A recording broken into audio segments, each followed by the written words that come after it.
बाद दूसरा कोश कौन सा था? शाबाश, प्राणमयी कोश। अब सब लोग स्लाइड्स देखेंगे, टीवी की ओर देखेंगे। आज की स्लाइड है प्राणमयी कोश। ये प्राणमयी कोश हमारा सूक्ष्म है। प्राण, व्हाट डज प्राण मीन्स? प्राण means the cosmic life force. प्राण मतलब वह जो जीवनी शक्ति है, the first, the primal life force, जो हर जीवित पौधे, पेड़, पशु, पक्षी, मनुष्य सब में है। प्राण, प्राणमयी कोश। इस जीवनी शक्ति को हमने प्राणमयी कोश का नाम दिया है। तो प्राण शब्द का अर्थ ऊर्जा भी है, और ये स्थूल शरीर और मन को जोड़ता है। आपके मन और आपके शरीर का ब्रिज है क्या? प्राण। प्राण नहीं हो, शरीर खत्म। शरीर कब तक चलता है? जब तक प्राण। अन्नमयी कोश दिखता है, प्राणमयी कोश आंख से दिखता नहीं। देखो, आप जब मुर्दा देखते हो तो शुरू के कुछ घंटे एक मुर्दे में और एक सोए हुए इंसान में क्या फर्क? कुछ भी नहीं, एक से ही लगते हैं। लेकिन एक के अंदर जीवन है और एक के अंदर जीवनी शक्ति नहीं है। श्वास जीवन नहीं दे रहे। देखिए, कल तक मैंने कहा श्वास जीवन, आज हम इसको थोड़ा और गहरे और लेके चल रहे हैं ना। अगर सिर्फ श्वास ही जीवन हो तो आखिरी सांसें जिसकी चल रही हो उसको ऑक्सीजन सिलेंडर लगा दो, उसको वेंटिलेटर लगा दो, कितने टाइम चलेगा? एक टाइम आ जाता, वो कहते जी अब तो वेंटिलेटर कुछ कर ही नहीं सकता है, तो वेंटिलेटर ऑफ कर दो। प्राण शक्ति है तो श्वास है। जो प्राण शक्ति नहीं तो श्वास भी नहीं चलता। तो श्वास जीवन नहीं है। क्या है जीवन? प्राण। अब इस प्राण के 5 प्रकार हैं। आप स्क्रीन देखिए। प्राण पहला, अपान दूसरा, समान तीसरा, उदान चौथा, व्यान पांचवा। These are the 5 subtypes of prana. These are 5 subtypes of prana. These 5 subtypes are running this अन्नमयी कोश। प्राण शक्ति आपके शरीर का सारा सिस्टम इन्हीं 5 प्राणों से चल रहा है। हम कहीं कहीं प्र, what does the word pra means? Different. आना, movement. pra means भिन्न भिन्न प्रकार। आना मतलब movement. pra means inward. pra means coming in. pra means different. आना मतलब movement. तो प्राण की 5 प्रकार की मूवमेंट, क्रियाएं आपके शरीर में होती। इतनी बात समझ लगी? एक बार दोबारा से पढ़ लीजिए सब नाम, ताकि आपके चित्त में चले जाए। प्राण, अपान, समान, उदान और व्यान, ये 5 है जी। अब नेक्स्ट स्लाइड में चलते हैं। इस प्राण वायु का क्षेत्र क्या है? Where does it stays and which function it will do? It stays in मस्तिष्क, brain. इसका कार्य क्षेत्र, what is its area of functioning? From the brain to the throat, and also it involves your lungs. Lungs don't move on their own, so there is a muscle called diaphragm which moves the muscles, जिसकी activity से lungs फैल पाते हैं। इसलिए पेट का, पेट का अर्थ पूरा पेट नहीं लीजिएगा, डायफ्राम मसल तक है। इसका प्रवाह कैसे होता है? इसका प्रवाह भीतर की तरफ होता है। It's coming in, area is brain, the working area is divided from the throat, your lungs, your trachea, your brain, all involved in this. इसका काम क्या है? शरीर द्वारा पदार्थों को ग्रहण करना। पहला, जब आप कुछ खाते हैं, ये जब आप अंदर निगलते हैं ना, ये निगलना प्राण की वजह से हो रहा है। आपने देखा कभी जिसके श्वास निकल रहे हों, बिल्कुल आखिरी है, उसको आप गंगा जल पिलाओ वो भी नहीं पी पाता, बह जाता। उसे तुलसी खिलाओ तो वो भी बाहर ही आ जाएगी, क्योंकि अंदर ले जाने की जो टेक्निक है वो टेक्निक तभी तक काम करेगी जब तक शरीर में एक्टिव प्राण होंगे। अगर वो नहीं है तो आप कुछ सुनाओ, सुनेगा नहीं, गंगा जल डालो। इसलिए हम हर साल यहाँ शिविर कर लेते हैं ताकि जिंदे जिंदे तुम गंगा जल आपे पी लो, आपे नहा लो, अपनी श्राद्ध क्रिया भी एक दिन यहीं कर लेना। बाद का पता कोई नहीं है, आजकल कोई नहीं करता है, टाइम नहीं किसी के पास, शमशान से ही ऑफिस को निकल जाते हैं। Why waste time? Time is money, money is everything, and we are going to live all the times eternally, so why compromise on the business? प्राणा, अब ये श्वास को अंदर ले जाने का काम प्राण करता है। What takes the breath in? That is the शक्ति of प्राणा।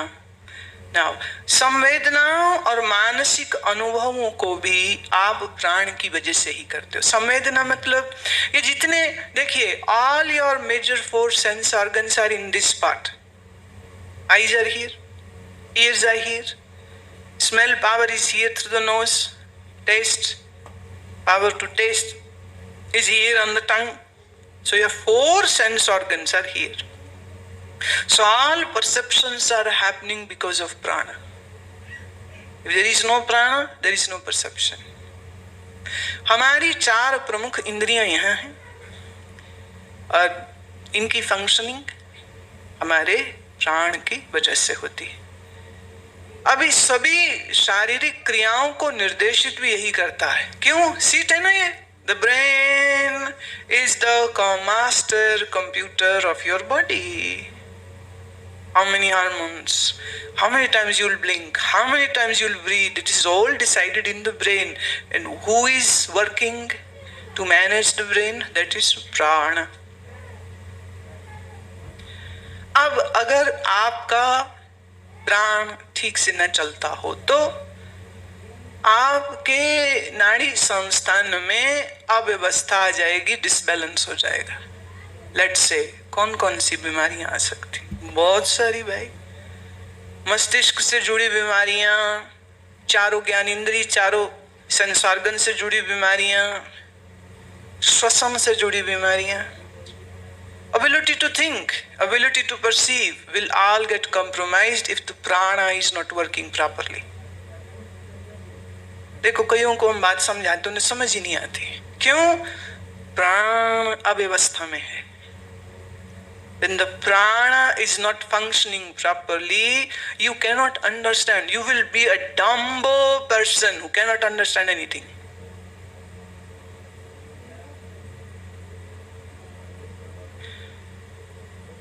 आयुर्वेद ये कहता है, आयुर्वेद का एक अपना मत है, वो ये कहता है कि जिसका प्राण अव्यवस्थित हुए ऐसे व्यक्तियों को वसा और पिपली और तुलसी का सेवन करना चाहिए। अब देखिए, हमारे हिंदुस्तान में हमारे आचार्यों ने कितना बढ़िया खेल खेला। उन्होंने कहा भगवान जी को भोग लगाना, पहले तुलसी डालो इसमें। अब हर बार तुलसी खाएगा, ठीक क्या हो जाएगा? दिमाग। तुलसी खाया करो। खाली तुलसी से दिमाग नहीं ठीक होगा प्यारे, इसके साथ और भी बहुत कुछ चाहिए। पर तुलसी जो है बहुत जबरदस्त वस्तु है, इसलिए इसको पूज्या कह के, भगवान की पत्नी कह के कई कई रूप प्रकार से कहा ताकि हर आदमी इसको अपने घर में लगाए। अगर आपका प्राण ठीक से काम न कर रहा होगा तो मनोरोग भी हो सकते हैं। मस्तिष्क है ना, ये जो आपका फ्रंटल लोब है, from here all the thinking is happening. and that is under the coverage of prana. So first is the प्राण वायु का पहला भाग है प्राण, दूसरा आता है अपान। अब अपान का स्थान है गुदा, in English we'll say anus. Anus is the colon. When we say guda, then actually the rectum and the colon all gets covered into it. The large intestine is the main seat of apana. इसका कार्य क्षेत्र नाभि से नीचे। तो जितने आपके अंग नाभि के नीचे हैं उनका कंट्रोल सारे का सारा अपान में होता है। अब आपके एक्सक्रीटरी ऑर्गन्स की फंक्शनिंग, इंटेस्टाइन्स का पेरिस्टालसिस मूवमेंट, यूट्रस महिलाओं की यहीं है, पुरुषों का जनन इंद्रिय यहीं पर है, यूरिनरी ब्लैडर यहीं पर है। अगर अपान वायु बिगड़ेगा तो मतलब ये सब क्षेत्रों को वो प्रभावित कर देगा। अपान वायु की मूवमेंट कैसी है? आउटवर्ड, डाउन एंड आउटवर्ड, नीचे और बाहर की तरफ। आपका जो मल निष्कासित होता है अपान वायु की वजह से, मूत्र अपान वायु की वजह से, और स्त्री जब बच्चे को जन्म देती है तो उसमें भी अपान वायु काम कर रही होती। That propels the fetus to come out. That propels, pushes the baby to come out. इसके संचालन को, the management of all these organs, पित्ताशय, जिगर आदि, लीवर, आपके लीवर की फंक्शनिंग, आपके पेनक्रियास की फंक्शनिंग, गाल ब्लैडर की फंक्शनिंग, इंटेस्टाइन्स की फंक्शनिंग, इसका सारा कंट्रोल अपान वायु में है। स्त्रियों में मासिक स्राव, मेंस्ट्रुअल साइकिल, बिकॉज ऑफ अपाना। जितने प्रजनन, रिप्रोडक्शन का जो सिस्टम है आपका, महिलाओं में यूट्रस ओवरीज का, फैलोपियन ट्यूब्स, पुरुषों में the power to expel the sperm out is because of apana. प्रसव, बच्चे का जन्म जो है वो तो मैंने कहा ही उसके द्वारा है। अब आपकी बहुत सारी नकारात्मक भावनाएं यही हैं।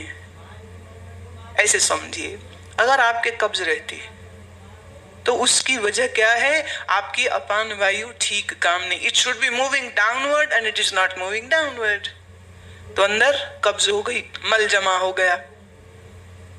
अच्छा, कभी कभी अपान वायु बढ़ जाए तो अधिक मूत्रल हो जाएगा, बार बार यूरिनेशन के लिए जाएगा, प्रोस्टेट की दिक्कत आ जाती। जो पुरुषों में +55 होते ये अक्सर प्रोस्टेट बढ़ जाता है और फिर उसकी सर्जरी कराते रहते हैं, और फिर एक बार कराओ, 2 बार कराओ, 3 बार कराओ, 4 बार, ऐसे चलता रहता है। बहुत दिक्कत होती बार बार। और बड़ी उम्र हो जाए तो उनका ये कंट्रोल नहीं रह जाता है और कब पेशाब निकल गए पता ही नहीं। जैसे बच्चे को पता नहीं चलता ऐसे फिर बुजुर्ग को, तो फिर बुजुर्गों को भी नैपी पहनानी पड़ती। पेल्विक रीजन, ये जो पेल्विक रीजन है इसके समस्त अंगों का संचालन अपान वायु से है। अपान वायु बिगड़ी तो ये सब बिगड़ेगा। जब इसका असंतुलन होगा तो क्या होगा?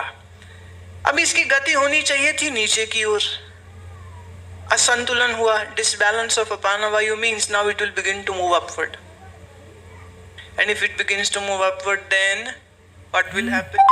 You will have lot of problems, acidity, burping।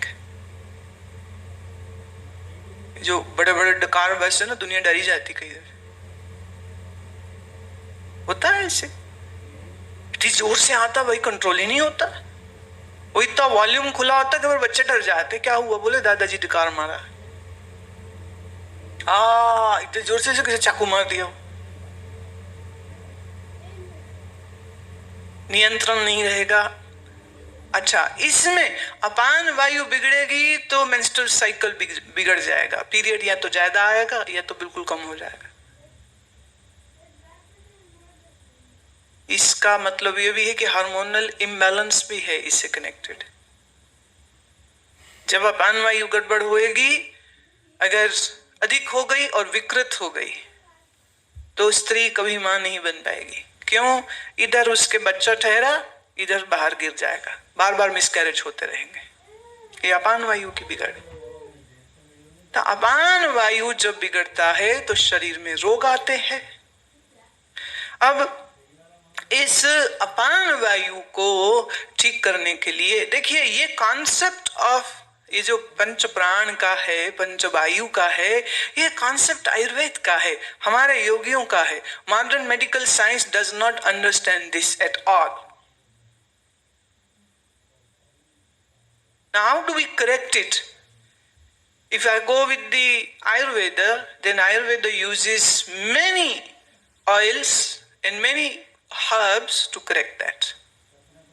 Castor oil is one, Triphala is another, Musta, Haritki, Gokshur. ये ऐसी औषधियां हैं जिनसे अपान वायु को सही किया जाता है। अब अपान वायु और प्राण वायु ये वो बाहर से अंदर आ रहा है और इसको अंदर से बाहर जाना है। अब इधर प्राण बिगड़ा, इधर से अपान बिगड़ा और इनकी रिवर्स मूवमेंट हो गई। तो ये जो रिवर्स मूवमेंट होती है, इसकी वजह से बाकी की तीन जो प्राण हैं वो भी बिगड़ने लग जाते हैं। इसलिए अपान को सही रखना और प्राण को सही रखना बहुत आवश्यक है। प्रश्न उठता है कैसे?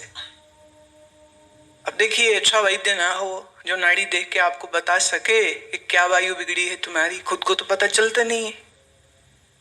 तो हमारा योग उसमें कहता है प्रतिदिन आसन करने से आपका प्राण और अपान दोनों सही रहेगा। But you have to do it regularly. और प्राण और अपान के ऊपर और अधिक प्रभाव जो है सो नाड़ी शोधन प्राणायाम से होता है। अपान की मूवमेंट ठीक करने के लिए भस्त्रिका प्राणायाम, प्राण को ठीक करने के लिए नाड़ी शोधन प्राणायाम। तो ये दोनों प्राणायाम आने चाहिए। आप 1000 दवाइयां खा लीजिए कि आपकी कब्ज ठीक हो जाए। दवाइयां बदलते रहोगे, डॉक्टर बदलते रहोगे, कब्ज अपनी जगह पे।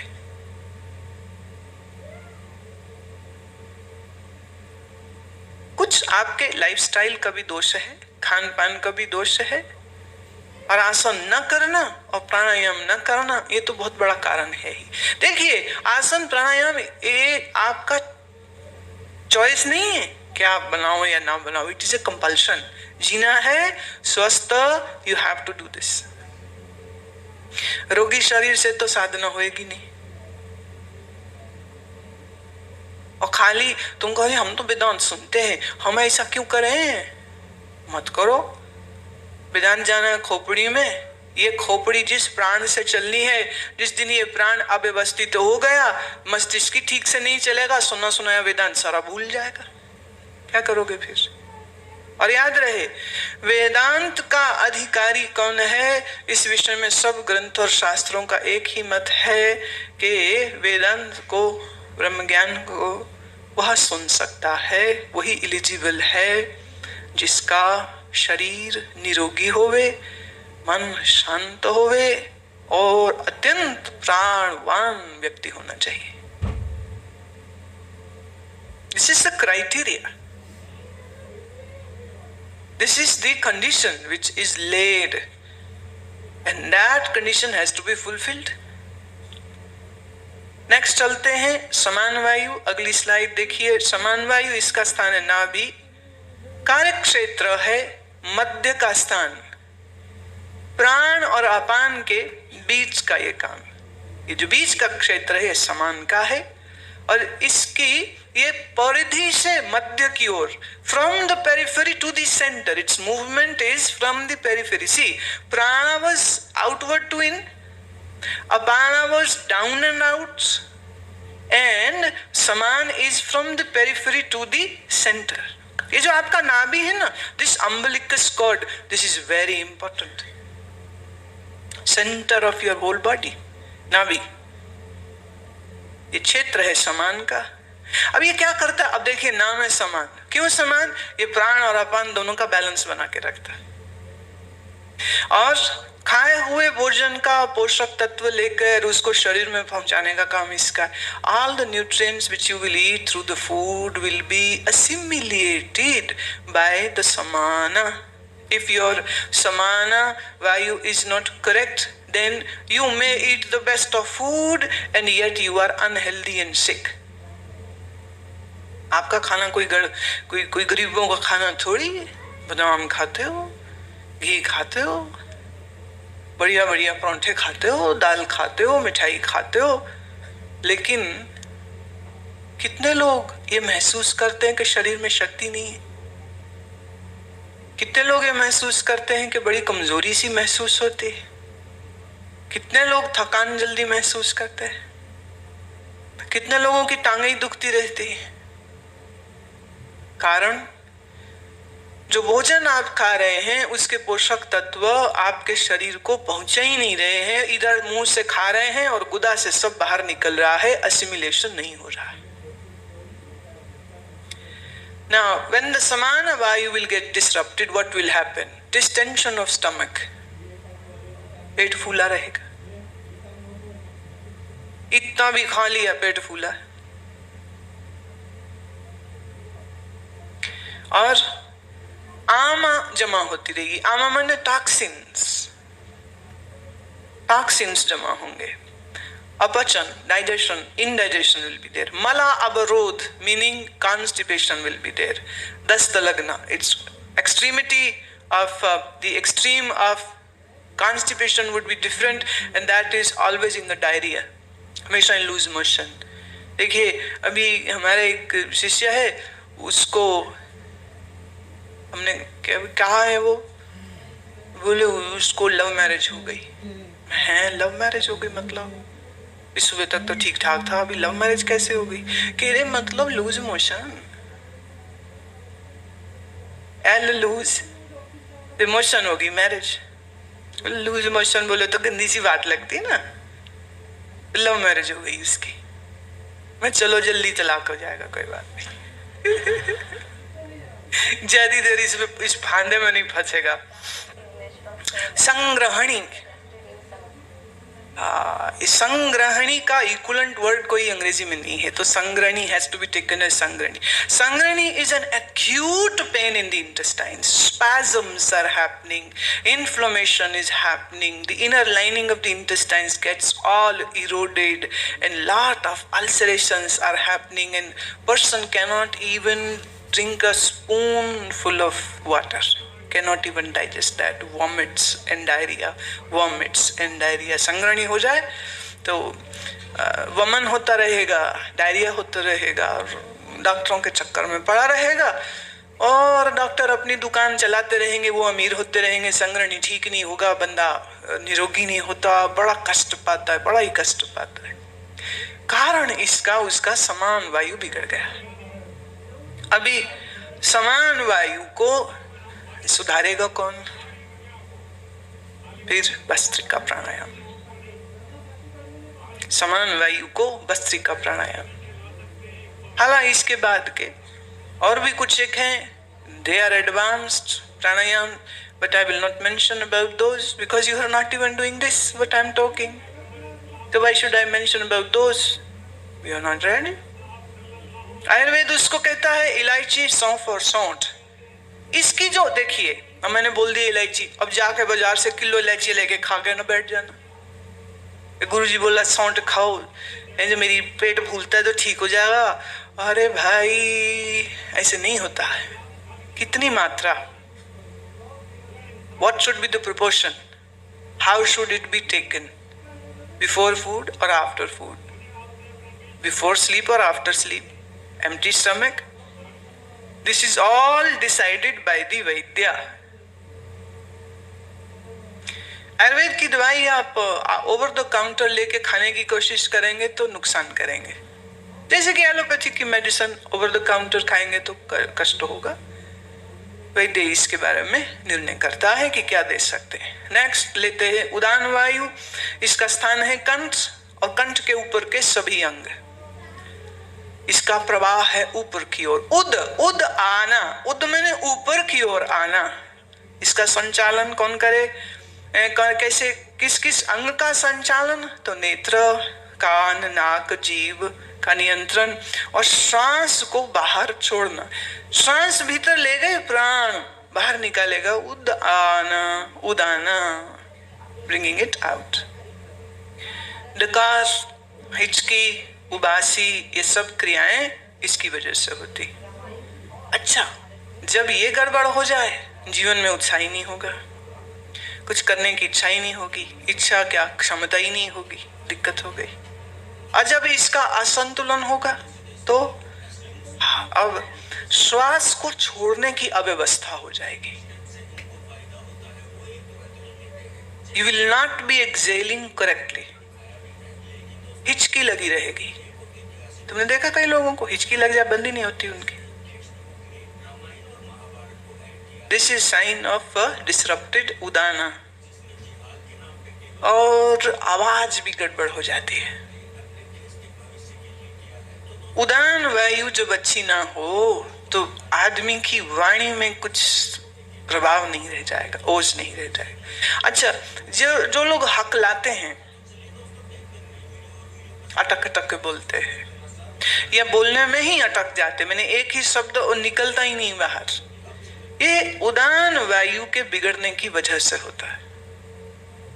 अब उदान वायु को ठीक करने के लिए उज्जयी प्राणायाम सबसे उत्तम होता है। अगला लेते हैं व्यान वायु। व्यान वायु का स्थान क्या है? होल बॉडी, पूरे शरीर में फैला हुआ है। इसकी मूवमेंट कैसे है? From centre to periphery. देखिए उल्टा है समान से। समान में क्या था? फ्रॉम पेरिफेरी टू, और इसकी मूवमेंट क्या है? From centre to outward. क्यों? देखिए, जो समान वायु ने काम करके न्यूट्रिएंट्स अपने अंदर समेटे हैं, उसको उसके यथा स्थान से निकाल के सब सेल्स तक पहुंचाना। All molecules, all the cells have to receive the nutrients, and this is job of व्यान वायु। व्यान वायु को हम रिजर्व एनर्जी भी कहते हैं।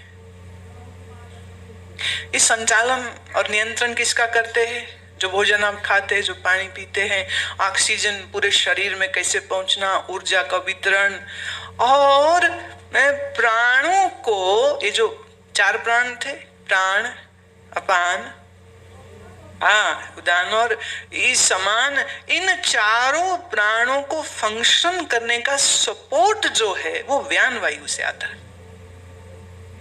बात समझ रहे? आपको अब आपसे कोई पूछे, अच्छा मुझे बताओ जरा, मैं भूल गई, तुम्हारे सामने इतनी बड़ी स्क्रीन, मेरे सामने थोड़े। अच्छा मुझे बताओ, ये प्राण कहाँ रहता है शरीर में? शाबाश। अपान कहाँ रहता? अब गुदा को मत छू लेना। यू कैन, अच्छा बोलो भाई, नाभि, मेन सीट इज कोलन ना, बड़ी आंत, बड़ी आंत। समान का स्थान क्या है? समान का स्थान क्या है? इन बिटवीन प्राण एंड, उदान का मुख्य स्थान क्या है? देखिए, अब हृदय और कंठ ऐसा भी माना गया कि हृदय मूल स्थान है, यहाँ है, और फंक्शनिंग जो है above the heart, all the things it is getting activated, functioning is happening because of उदान। तो प्राण, अपान, व्यान समान को सपोर्ट करता है। व्यान वायु सपोर्ट करता है सबको। प्राण को श्वास लेने के लिए, अपान को शरीर से मल को निष्कासित करने के लिए, समान को पौष्टिक तत्वों को अंदर असिमिलेट करने के लिए, उदान को श्वास बाहर फेंकने के लिए, बोलने के लिए, सब परसेप्शंस के लिए। तो ये चारों प्राणों का बैकबोन सपोर्टर होता है, जिसे हम कहते हैं व्यान। अब जब व्यान वायु में गड़बड़ हो जाए तो रक्त संचार के रोग आ जाएंगे, मीनिंग हाइपोटेंशन और हाइपरटेंशन। रक्तचाप कम होना, हाइपोटेंशन, रक्तचाप ज्यादा होना, हाइपरटेंशन, ये रोग आ सकते हैं। और समन्वय में त्रुटियां रहती हैं हमेशा, माने the person will not be able to, इसका माइंड के ऊपर क्या असर आता है वो बता रही हूं। The person will not be able to give a completion, to come to a conclusion, would be always in a limbo, मध्य में ही अटका रहेगा। देखिए ये जो विषय है थोड़ा कॉम्प्लेक्स है, लेकिन ये आवश्यक है समझने के लिए। क्यों? ये प्राण अपान व्यान उदान समान वायु किसका हिस्सा है? हमारे प्राणमयी कोश का। किसके? हमारे। अब देखिए जिस चीज को तुम्हें समझने में भी इतनी मुश्किल हो रही है, वो सारा सिस्टम तुम्हारे शरीर के अंदर प्रकृति चला रही है। नहीं, कितना कॉम्प्लेक्स सिस्टम। और मैं तुम्हें ये बोलूं, ये अभी मैं मोटा मोटा बता रही हूं, I am not going in depth detail of this. समय मेरे पास सीमित है, 5 ही दिन है, 5 दिन 5 कोर्स करने हैं, इसलिए हम उतना ही ले रहे हैं, एक जितना आप समझ ले। और जिन मनुष्यों को इसके और आगे बढ़ना होगा तो उनके लिए फिर अन्य समय में हम आश्रम में इसके साथ संबंधित जो है वो हम रखेंगे चर्चा, और सूचित कर देंगे कि भाई इस समय पर हम प्राणों के ऊपर गहन बात करेंगे और जिसको आना होगा वो आ जाएगा, है ना। अब इस विषय को सरलता से मेरे से अब और समझेंगे आप। श्वास का आना, श्वास का जाना, दोनों प्राण और उदान से चल रहे हैं। अच्छा, जब आपकी व्यान वायु बिगड़ेगी तो आपकी नींद बिगड़ जाएगी, नींद नहीं आएगी। जब आपकी अपान वायु बिगड़ जाएगी, हार्मोनल इम्बैलेंस हो जाएंगे। जब आपकी उदान वायु बिगड़ जाएगी, हार्ट प्रॉब्लम्स शुरू हो जाएंगे, मस्तिष्क के प्रॉब्लम्स शुरू हो जाएंगे। ये हमारे ऋषियों का कितना उपकार है हमारे ऊपर। उन्होंने कहा इन प्राण वायु के मूवमेंट, फंक्शनिंग मैकेनिज्म को समझो और इस शरीर का स्वास्थ्य, इस शरीर की मैनेजमेंट तुम्हारे हाथ में हो जाएगी। कल मैंने कहा था ना, बुआ जी ने बोला कि कितने साल जिए, वो इतने दम से ऐसे ही नहीं कह रहे थे, वो इसलिए कह रहे थे क्योंकि वो ये जानते थे, ये वो बात जानते थे। यही हमारे एक और महात्मा स्वामी राम, हिमालयन इंस्टीट्यूट के हेड, पेंसिल्वेनिया में आश्रम था उनका, सालों उन्होंने वहां काम किया। अमेरिकन, यूरोपियन, यूके के मेडिकल हॉस्पिटल्स और कॉलेजेस में जाकर के वो डिमॉन्स्ट्रेशन देते थे। एक, हार्ट बीट बंद, नाड़ी बंद, बीपी देखेंगे नील, ईईजी करेंगे कुछ भी नहीं। डॉक्टर सर्टिफिकेट लिखते, 6 certificates were written by 6 doctors that Swami Rama has died. 20 minutes after this writing of the certificate, he would wake up and sit down.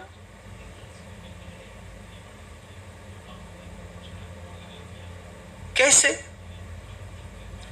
प्राण वायु, व्यान वायु, उदान वायु की फंक्शनिंग का कंट्रोल कैसे होता है, ये उन्होंने अभ्यास से समझ लिया था।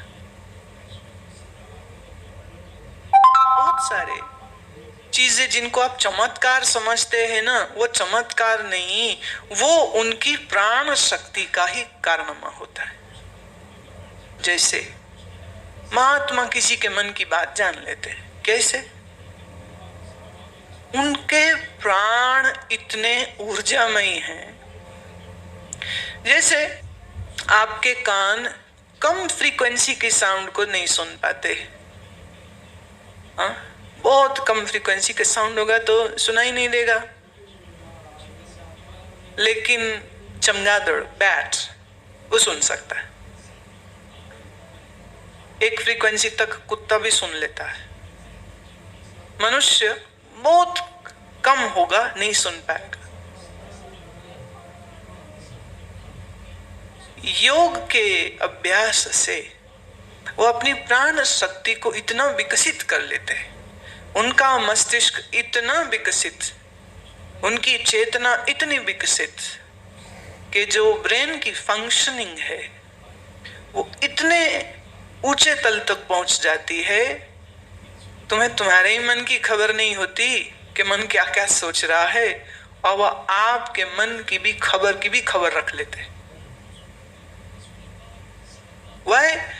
Because they have so much of heightened consciousness because of their practice of pranayama. The brain works super sensory activities are possible through this brain when you have mastered your pranayama. प्राणायाम के विषय में पातंजल योग सूत्र में विभूतिपाद आता है। विभूतिपाद ये कहता है कि ये प्राणायाम करने से ये सिद्धि होती है, ये रिद्धि होती है, ये शक्ति होती है। लेट्स से जिसका उदान वायु नियंत्रित है और प्राण इवॉल्व्ड है, ऐसे व्यक्ति की वाणी में इतना जबरदस्त बल होता है कि जिसको जो कह दिया हो गया। हमारे एक अत्यंत श्रद्धामयी, पूजनीय, आदरणीय महात्मा जो अब शरीर में नहीं है, एक बार मैं बैठी हुई थी, हमारा एक शिष्य साथ में था, तो ऐसे ही बात हो रही थी कि मन ही नहीं टिकता और वैराग्य की कमी है और ये है वो है। तो वो बात करते करते एकदम से वो हमारे शिष्य को देख के बोलते, फूक मार दूंगा ना तो गंगा किनारे टिक के बैठ जाएगा, फिर हिलेगा भी नहीं कभी वहां से, फूक मार दूंगा। तो सोच के देखिए क्या क्या बात है, क्या बात है, क्या बात है। जो कह दिया तो कह दिया, हिलेगा नहीं, हिल नहीं सकता, कैसे हिल सकता।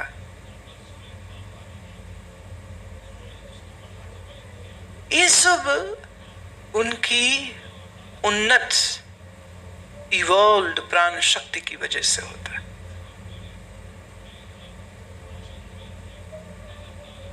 जिसका प्राण ऊर्जा जगा हुआ होता है, इवॉल्व होता है, वो व्यक्ति जब बोलता है तो अधिकार और अथॉरिटी उसके साथ आती है और उसके मुख से सत्य वचन ही निकलता है, और जब सत्य वचन निकला तो उसको कोई झुठला नहीं सकता। क्या है ये योग की शक्ति है, ये प्राण की शक्ति है। और योगी के इस प्राण शक्ति को तो कोई अवतार भी नकार नहीं सकता है और प्रकृति भी नकार नहीं सकती। इसीलिए श्री कृष्ण भगवद गीता में स्वयं बोलते हैं, ये योगी मेरा हृदय होते हैं, ज्ञानी मेरा सिर होते हैं। मेरा हृदय है ये योगी। प्राण की जो शक्ति है ये तब जागृत होती है जब आप जीवन में यम नियम आसनों का अभ्यास करते हुए प्राणायाम का अभ्यास करते हैं, फिर धीरे धीरे धीरे ये डेवलप होती जाती। इतनी कि तुम्हारे मुख से जो बात निकल गई ना, हो गई, और तुमने जो सोच लिया वो हो गया। देखिए ये बड़ी छोटी छोटी बात है, लेकिन चलो एक उदाहरण देती हूँ। एक हमारे महात्मा, अब उनका शरीर नहीं रहा, पता नहीं पिछले दिनों में बहुत सारे ही चले गए, ये गए वो गए, ये गए वो गए, ऐसी खबर आती रही तो दुनिया भाई सुनी हो जाती है बड़ी। वो महात्मा रहते थे गंगोत्री में। आज की बात नहीं कर रही हूँ, 25-30 साल पुरानी बात कर रही हूँ। तब उतने बसें नहीं थी, उतनी कारें नहीं थी।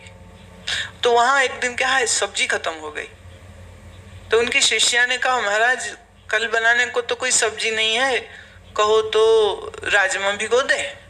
वहां राजमा और आलू, इसी के ऊपर सर्दी के 6 महीने निकाल देते, वही खाते रहते बस, आलू और राजमा, आलू और राजमा इज प्योर प्रोटीन, आलू इज प्योर कार्बोहाइड्रेट, दो ही चीजें चाहिए। जरा सा नमक लगाया, आलू जो है वो भून लिए, राजमा को पानी में उबाल लिया। वहां कोई तड़के वड़के छौंक थोड़ी लगते, जरा सा नमक डाल लिया, अगर नहीं है तो ऐसे ही बस खा लिया। ऊपर से बर्फ का पानी, बर्फ को पिघला के पानी बना लिए, वो पी लिए, अगर गंगा जी से दूर है तो। ऐसे तपस्वी महात्मा। शिष्या ने कहा, महाराज कल तो कोई सब्जी नहीं है, क्या करे? कि कोई ना, कल का कल देखेंगे, कल का कल देखेंगे। और ये जगह ऋषिकेश नहीं है, दिल्ली नहीं है, जगह क्या है, गंगोत्री, जहां लोग पैदल जाते थे। पैदल, पैदल का रास्ता अलग आज भी है, वो पगडंडियां।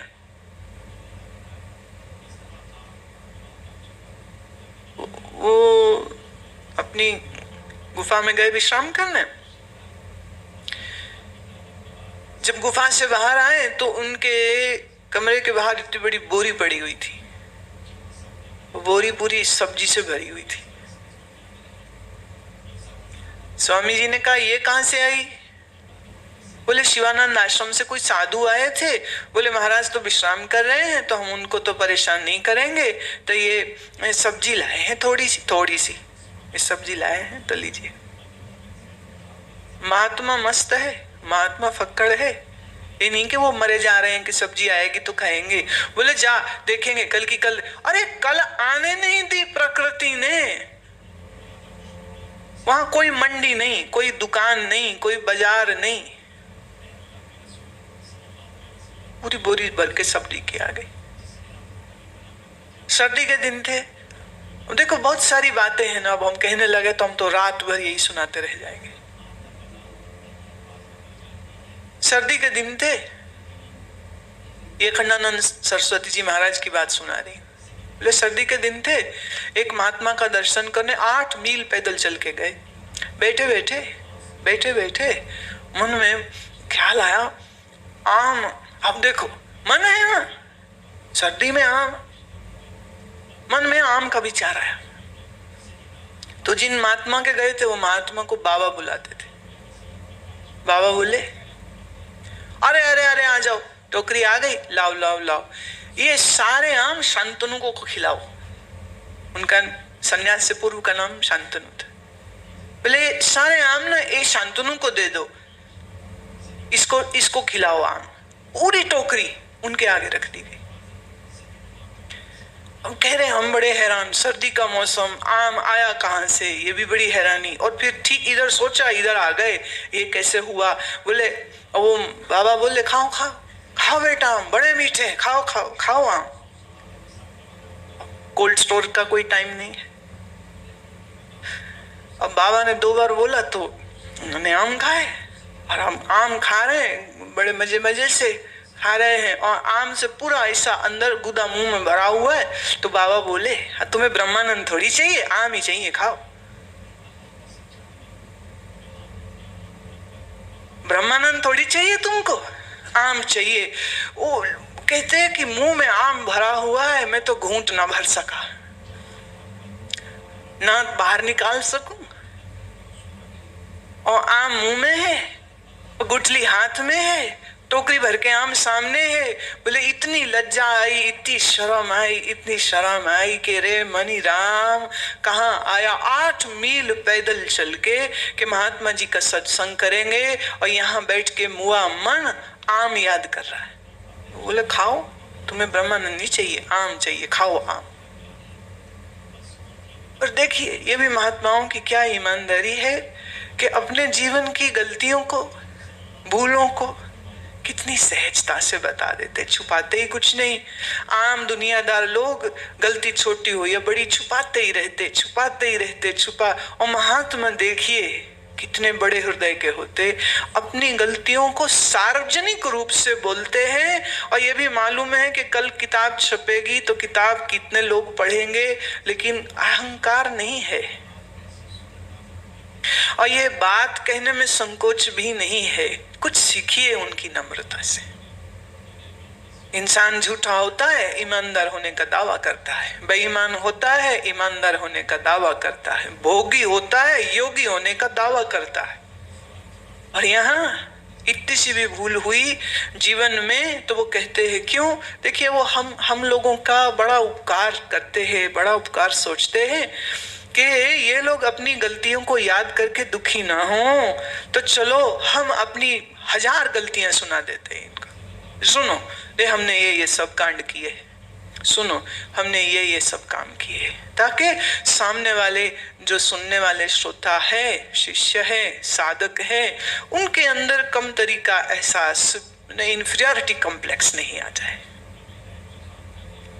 So they speak about the little errors and mistakes which they have done, innocently, unknowingly or knowingly. They say it openly so as they give us this hope. If I could do all that nonsense and yet have become this, what I am today, this is the same hope for you too. निराशा दूर करते हैं, आशा देते हैं हमें। इसलिए दुनिया में पैसा चला जाए परवाह नहीं, परिवार छूट जाए परवाह नहीं, सत्संग नहीं छूटना चाहिए, संत का सानिध्य नहीं छूटना चाहिए। कबीर जी तो कह रहे भले मुझे सूखी रोटी खानी मिले खा लूंगा, सत्संग नहीं छोड़ूंगा। जिसकी शरण में, जिसके चरण में आने को देवता भी तरसते हैं, ऐसे महात्मा के चरण में बैठने का अवसर मिल रहा हो तो भाई मेरे, कोई कहे ना ये वैकुंठ की सीट है फिक्स्ड तो चला जा, तो वो कहेगा मुझे वैकुंठ भी नहीं जाना, मेरा वैकुंठ तो यही है, मैं क्यों जाऊं कहीं और। इससे बड़ा कोई चीज नहीं। ये वो हीरे हैं, आहा, जिनको मिलते हैं वो माला माल होते। देखो हीरे बोले, माला माल बोले, एक पुराना भजन मुझे याद आ रहा है, सुनो उसका। सबको याद आया? जय हो। आज कितनी जय हो रही थी ना।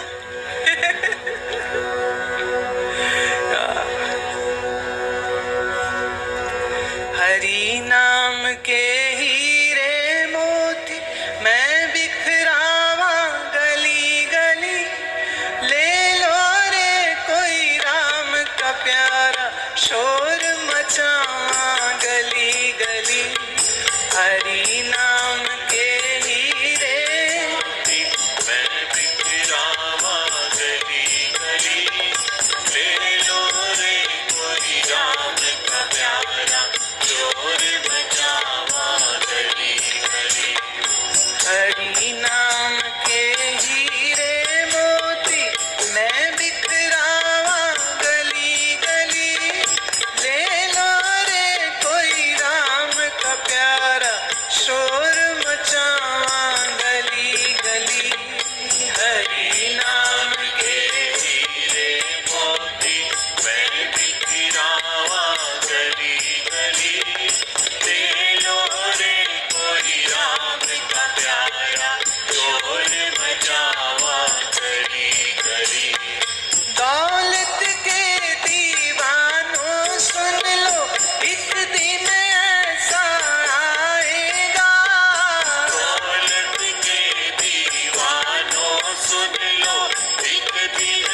दौलत और माया वालों,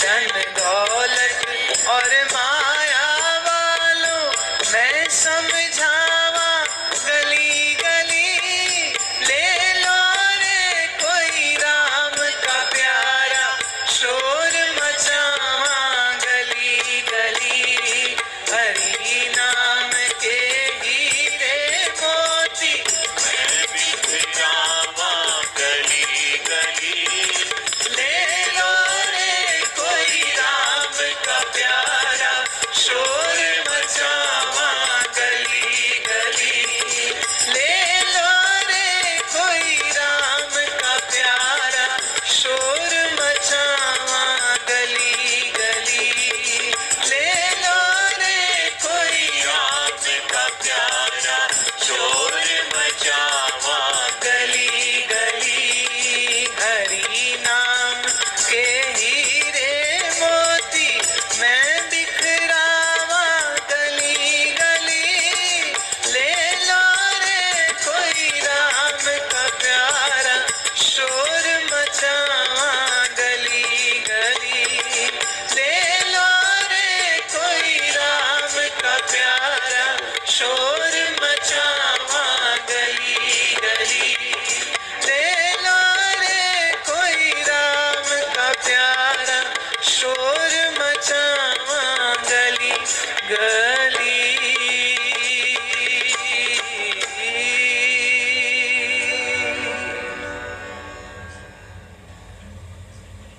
तो दो कोश हुए, एक अन्नमयी कोश और दूसरा प्राणमयी कोश। देखिए, अन्नमयी कोश को समझना उतना कठिन न था, ये जड़ शरीर है भाई, इसको समझने में क्या दिक्कत। अब आई बात प्राणमयी कोश। अब इसमें इतनी एक्टिविटीज हो रही है, इतने काम हो रहे हैं। प्राणमयी कोश, मृत्यु होने पर क्या होता है, आगे इनके फर्दर सब टाइप्स जो होते हैं, उसमें एक होता है धनंजय प्राण। ये सब प्राणों को जब शरीर से निकालने का काम है ना, वो धनंजय करते हैं।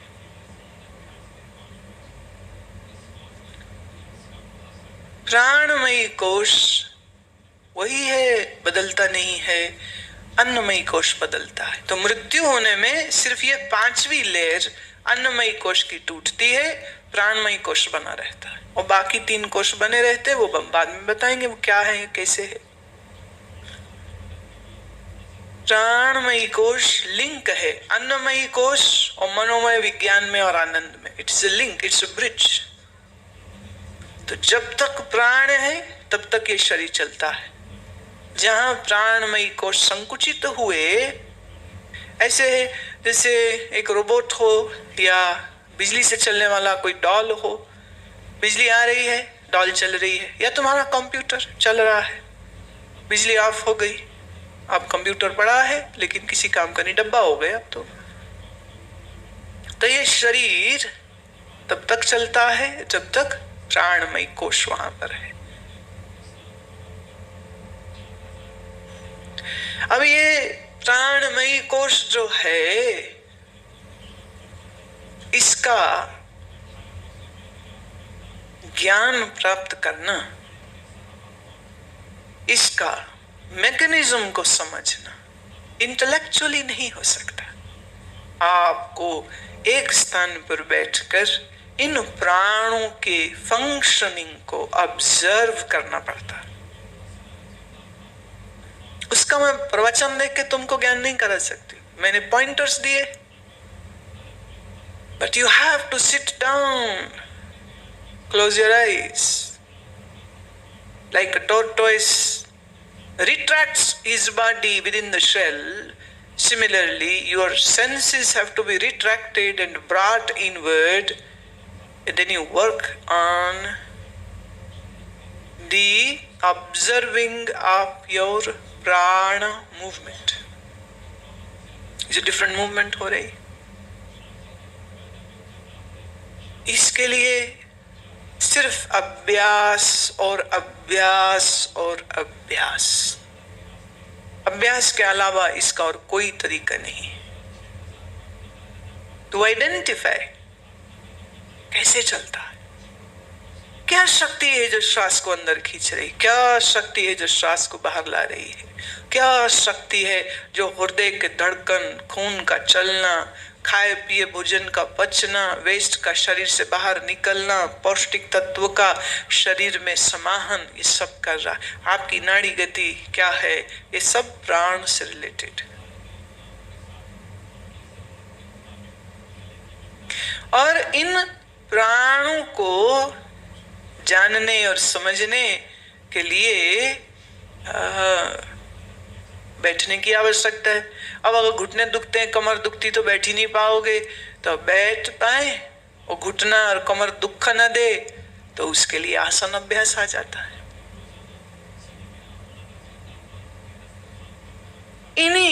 इन्हीं प्राणों को समझने के लिए संपूर्ण योग है। योग वशिष्ठ में वशिष्ठ जी कहते हैं, हे राम, आत्मज्ञान का जो इच्छुक होवे वह योग अभ्यास और ज्ञान दोनों को प्राप्त करे। योग अभ्यास और ज्ञान के इन दो पंखों को लगाकर तुम ब्रह्मा अनुभूति तक पहुंच जाओगे। एक पर से पक्षी उड़ ही नहीं सकता, तो योग का अभ्यास और ब्रह्म ज्ञान दोनों चाहिए। इसलिए अभ्यासी बनो नियमितता से, in a great discipline you have to follow this practice. Your day should begin with this practice. Your night should end with this practice. Your night should begin with this practice. If not more, then at least 2 times you should sit down. ज्यादा नहीं तो 2 समय, एक सूर्योदय के समय, सूर्योदय से पौन घंटे पहले बैठ जाए। दूसरा जब सूर्य अस्त होता है, ये भी समय बहुत उत्तम होता है। It's most wonderful time. Nature is changing, and so is the change happening within your body and mind, and that is the appropriate time to sit down. काम काज सब इम्पोर्टेंट है, लेकिन अपने लिए 20 मिनट निकालो, ज्यादा नहीं, 20 मिनट सही। बैठ जाइए, सुबह में बैठ जाइए, आधे घंटे का आसन कर लो, 20 मिनट से आधे घंटे अभ्यास प्राणायाम कर रहे। प्राणायाम सिद्ध करते करते करते प्यारे तेरा मन सिद्ध हो जाएगा। हाँ, श्वासों को सिद्ध नहीं कर रहे हैं, श्वासों के जरिए मन को पकड़ रहे होते हैं।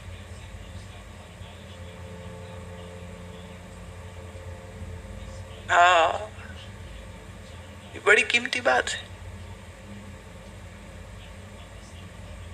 Having a very disciplined lifestyle will make you a disciple. If you don't have a disciplined lifestyle, you are not a disciple. Who is a disciple? Who has a discipline? Who gave this discipline? Guru gave this discipline. Shishya follows it. आप सोचते हो गुरु माँ का photo गले में लटका लो, हम शिष्यों के। आप सोचते हो गुरु माँ का फोटो घर में लगा लो, उससे हम शिष्यों के। आप सोचते हो गुरु माँ से मंत्र ले लिया, इससे हम उनके शिष्य हो गए। जी नहीं, ना फोटो से, ना मंत्र से, ना लॉकेट से, तीनों से आप हमारे शिष्य नहीं होते हो। आप शिष्य तब होते हो जब आप अनुशासन से अभ्यास करते हो। अभ्यास का प्राय और कोई नहीं है। There is no other option which you can choose to do if you don't do your sadhana. Let me remind you, in last, Guru cannot be made happy by giving money. What will Guru do with your money? But Guru can be made happy by doing sadhana. कि दिल जीत लेता, ये जीतता है दिल गुरु का। बिना एक फूल ना चढ़ाया, एक फूल ना चढ़ाया तेरे चरण कमलों में, और फिर भी सदगुरु की कृपा का पात्र बन गया। क्यों? वो सदगुरु के वचनों को जीवन में ले आया था। सदगुरु के वचनों को जीवन में ले आया था। और अभ्यास अभ्यास अभ्यास तुम्हें एक शिष्य बनाता है। अगर आप अभ्यास नहीं करते, आप सिर्फ चेला है। किसी ने मेरे से पूछा था ना, महात्मा ने पूछा था, आपके कितने शिष्य? मैं बड़ा मुश्किल है ये जवाब देना। कह नहीं, आपकी तो बड़ी भीड़ें होती। मैं कब भीड़ें शिष्यों की नहीं होती हैं। सुनने वाले हैं, श्रोता है, टीवी में आते हैं, इतने साल हो गए टीवी में आते हुए, लोगों को पहचान है, सुन के आ जाते हैं, मिलने आ जाते, देखने आ जाते, खुश हो लेते देख के शक्ल, बस इतने में ही उनकी खुशी। बस कोई सुन के खुश हो जाते हैं। It is hard to say how many disciples I have. Very difficult to say. Because this is very subjective matter. Very, very subjective. अब आप देखिए ना, धोखा देने को तो कुछ भी कर लो, लेकिन सच्चाई, वो सच्चाई ऐसी खुशबू है जिसको छुपाया नहीं जा सकता है। इतना कि गुरु और शिष्य के हृदय जुड़ जाते हैं। शायर कहता है, कौन कहता है हम तुम में जुदाई होगी? कौन कौन कौन कहता है हम तुम में जुदाई होगी? ये अफवाह किसी दुश्मन ने उड़ाई होगी। कौन कहता है कि गुरु से कोई अलगाव हो सकता है? जो शिष्य का मन साधना में जुड़ जाता है, साधना के बहाने बहाने वो गुरु के साथ जुड़ जाता है। करता वो साधना है, हा? लेकिन जुड़ता वो गुरु से। बड़ी अजब बात है भाई।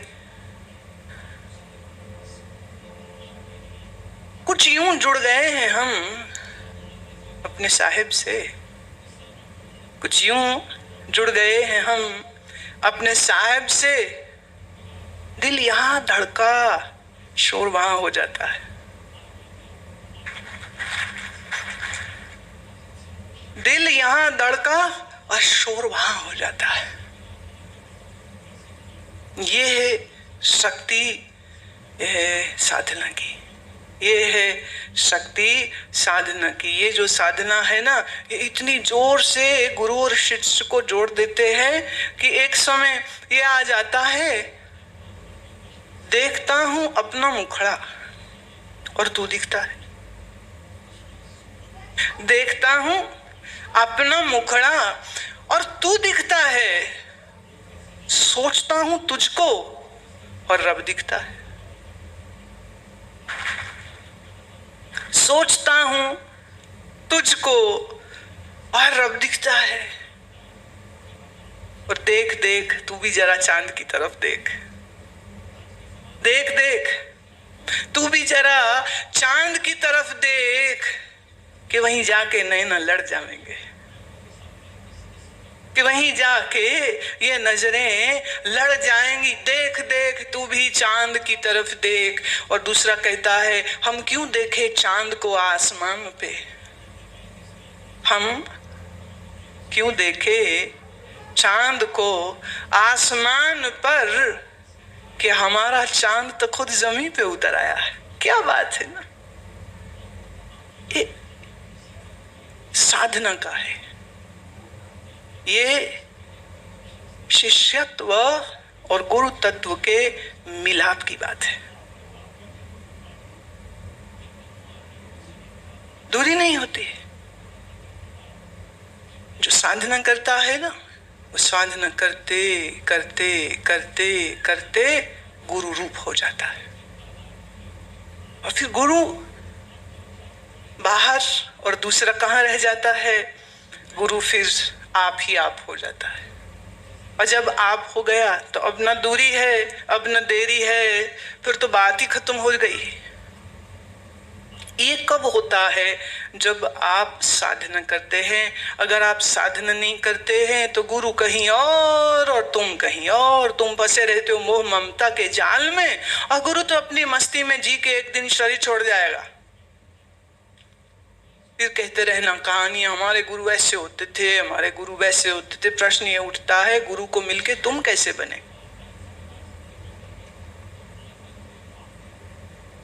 लोग देखते हैं मेरी सूरत और पूछते हैं मुझे,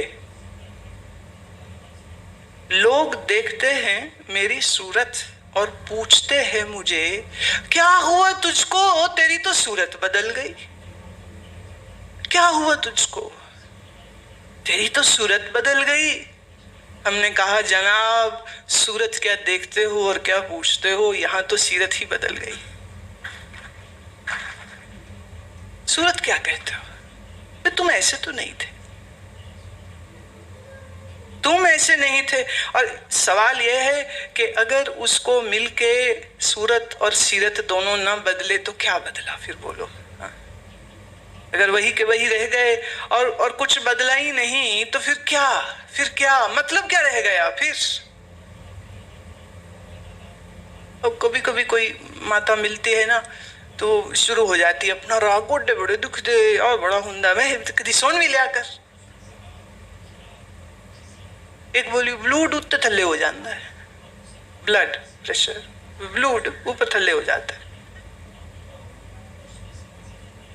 ऐसी सब बातें बोलते हैं, हम सब ऐसे दक्ष हो गए हैं, उल्टा सीधा कुछ बोलो क्या सब समझ जाते हैं। ब्लूड ऊपर थल्ले हो जाता है, क्या करूं मैं, थोड़ा सा ऊपर थल्ले कर लिया कर नाड़ी शोधन करके वो भी ठीक हो जाएगा। उठिया ही नहीं जाता, नींद ही बड़ी आती तो मैं फिर मर पड़े।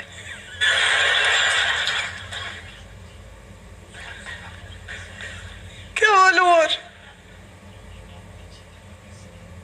क्या बोले भाई, जब समझा रहे हैं समझ ही नहीं आ रही, रोज समझा रहे रोज समझ नहीं आ रही, रोज समझा रहे रोज समझ नहीं आ रही। तो फिर एक और वो बात वो कहते पहले मर पड़े, ये तो बड़ी बुरी बात है। मैं किसने कहा मरना बुरा होता है,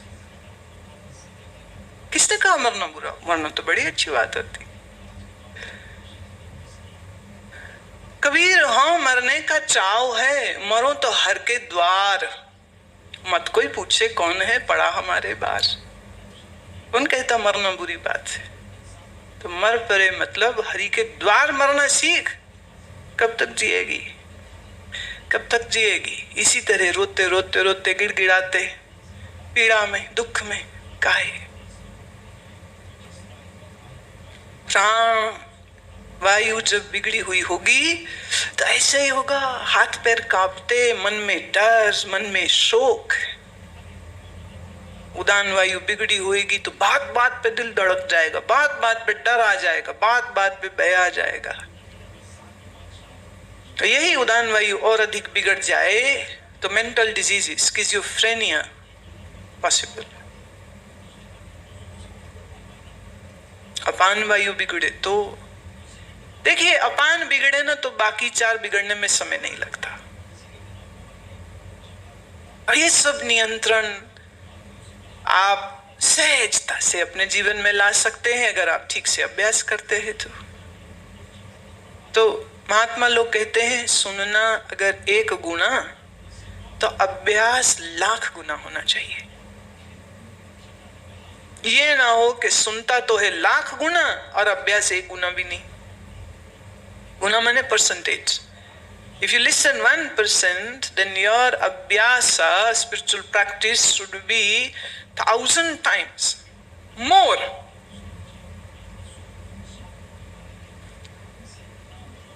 और अजब बात यह है, आनंद प्राप्त करोगे तुम जब साधना करोगे, मन टिकेगा तुम्हारा जब साधना करोगे, शरीर स्वस्थ होगा तुम्हारा जब साधना करोगे, ईश्वरीयता का अनुभव करोगे तुम जब साधना करोगे, और गुरु प्रसन्न हो जाएंगे तुम पर जब साधना करोगे। तो गुरु को अगर देखो अगर तो मोहब्बत सच से है ना, अगर तो सच से मोहब्बत, जुबानी जमा खर्च नहीं, अगर सच से मोहब्बत है तो इस बात को गांठ बांध लीजिएगा, गंगा का किनारा है, स्थान ऋषिकेश है, इन दिनों को सार्थक कर लीजिए। ऑब्जर्व साइलेंस, मौन रहिए। गंगा तट पर बैठे तो वहाँ और यहाँ बैठे तो यहाँ प्राणायाम का अभ्यास करें। आंख बंद करके बैठे, आंख बंद करके सो न जाएं, इसके लिए रीढ़ की हड्डी सीधी रखें, जागरूक रखें अपने आप को, क्या चल रहा है भीतर उसको जाने, उसको समझे। Use this time properly, nicely, efficiently and consistently. ये नहीं कि यहाँ किया और फिर वापस जाके सब भूल भाल जाए। कितने लोग बोलते हैं, बोले जब यहाँ आते हैं या जब आपके साथ कहीं सत्संग में जाते हैं, बोले ब्लड प्रेशर भी नॉर्मल रहता है, नींद भी अच्छी आती है, भूख भी ठीक लगती है। तो मैं फिर मेरे घर काहे जाता है बीमार होने को? अगर हमारे संग साथ में सब ठीक रहता है तो जिंदगी बड़ी प्यारी और कीमती है, जिंदगी सुरक्षित रख, यही रह ले, क्या दिक्कत है। पर ममता मारती है, कभी लालच मारता है। बस